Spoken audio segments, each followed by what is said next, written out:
অসমৰ বৰ্ণাঢ্য সাংস্কৃতিক ইতিহাসক সমৃদ্ধ কৰি ৰখা মহাপুৰুষ শ্ৰীমন্ত শংকৰদেৱৰ অমৰ সৃষ্টি মুখা শিল্পৰ লগতে পুথিচিত্ৰ আৰু আৰ্ট এণ্ড ক্ৰাফ্টৰ ওপৰত আজিৰ পৰা 8 দিনীয়াকৈ তেজপুৰত আৰম্ভ হৈছে এক বিশেষ কৰ্মশালা। উল্লেখ্য যে উদ্বোধনী অনুষ্ঠানৰ পিছতে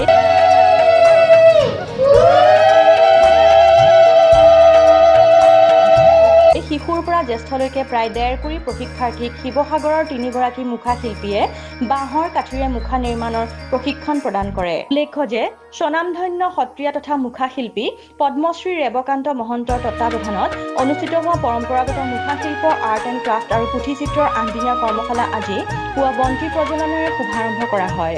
গুৱাহাটীৰ পোহৰ প্ৰডাকশ্যনৰ সঞ্চালক মধুস্মিতা বৰকটকীয়া আধধৰা আৰু বিশিষ্ট অতিথি সত্ৰীয়া শিল্পী তথা তেজপুৰৰ বৰালিমৰা সত্ৰৰ সত্ৰাধিকাৰ শোভন মহন্ত, বান থিয়েটাৰৰ সভাপতি বংকিম শৰ্মা, সাধাৰণ সম্পাদক জিতুমণি দেৱ চৌধুৰী, সাধাৰণ পৰিচালক ভূপেন শৰ্মা, সম্পাদক পংকজ বৰুৱা, সংগীতাধিকাৰ সঞ্জয় কৃষ্ণ গোহাঁই বৰুৱা আদিৰ সহযোগত ডক্টৰ শিৱৰঞ্জন মহন্তই বন্তি আৰু ধূপ প্ৰজ্বলন কৰাৰ পিছতে ডক্টৰ শিৱৰঞ্জন মহন্তই উদ্বোধনী ভাষণ আগবঢ়ায়। গুৰুজনাই যেতিয়া অংকীয়া নাটৰ কথা আনিলে, দিনযাত্ৰাৰ কথা আহিল, তেতিয়াই প্ৰথমবাৰৰ বাবে তেওঁ নিজস্বভাৱে এনেধৰণৰ মুখাসমূহ বনাবলৈ ল'লে।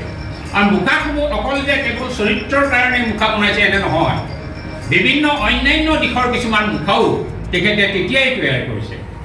আৰু সেইকাৰণে বোধ কৰোঁ এই মুখা শিল্পটোক গুৰুজনাই আমাৰ ভাৰতবৰ্ষতে নহয়, অসমতো মুখাৰ ব্যৱহাৰ আছিল, কিন্তু এটা কলাত্মক দিশত এক সাংস্কৃতিক এটা বিপ্লৱ হিচাপে মুখাক একমাত্ৰ গুৰুজনাই আচলতে আমাৰ জনসমাজলৈ লৈ আহিছিল। গুৱাহাটীৰ পোহৰ প্ৰডাকশ্যনৰ উদ্যোগত আৰু তেজপুৰৰ ঐতিহ্যমণ্ডিত বান থিয়েটাৰৰ সহযোগত তেজপুৰৰ কাৰ মেমৰিয়েল প্ৰাথমিক বিদ্যালয়ত অনুষ্ঠিত 8 দিনীয়া এই কৰ্মশালা আজি একাংশ বিশিষ্ট ব্যক্তি, প্ৰশিক্ষাৰ্থী আৰু অভিভাৱকসকলৰ লগতে বান থিয়েটাৰৰ বিষয়ববীয়াসকলৰ উপস্থিতিত আনুষ্ঠানিকভাৱে উদ্বোধন কৰে।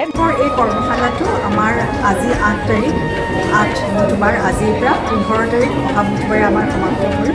আৰু সেইদিনাখন আমি অকণমান প্ৰদৰ্শনীৰ ব্যৱস্থা কৰিছোঁ। আমাৰ তেজপুৰ বা তেজপুৰৰ দাঁতিকাষৰীয়া অঞ্চল বিভিন্ন ঠাইৰ পৰা আহিছে।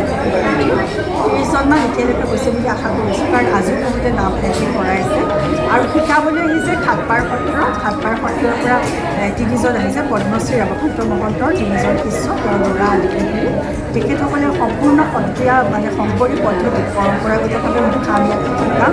কোনো নতুন ধৰণৰ আমি নকৰোঁ। আমি যেনেকৈ গোবৰ মাটি বা কটা কাপোৰ ওপৰত দি পেলাই এই যিখিনি আমাৰ থলুৱা পদ্ধতি গুৰুজনাই শিকাই থৈছোঁ, সেইটো পৰম্পৰাটো আমি মুখাটোৱে শিকাবলৈ শিকাম।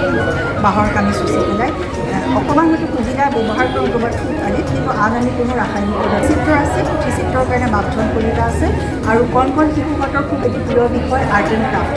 তো আৰ্ট এণ্ড ক্ৰাফ্টৰ কাৰণে তেজপুৰৰে অলকা শৰ্মা বাইদেউ চিত্ৰলেখা আৰ্ট স্কুলৰ ছাত্ৰাধিকাৰ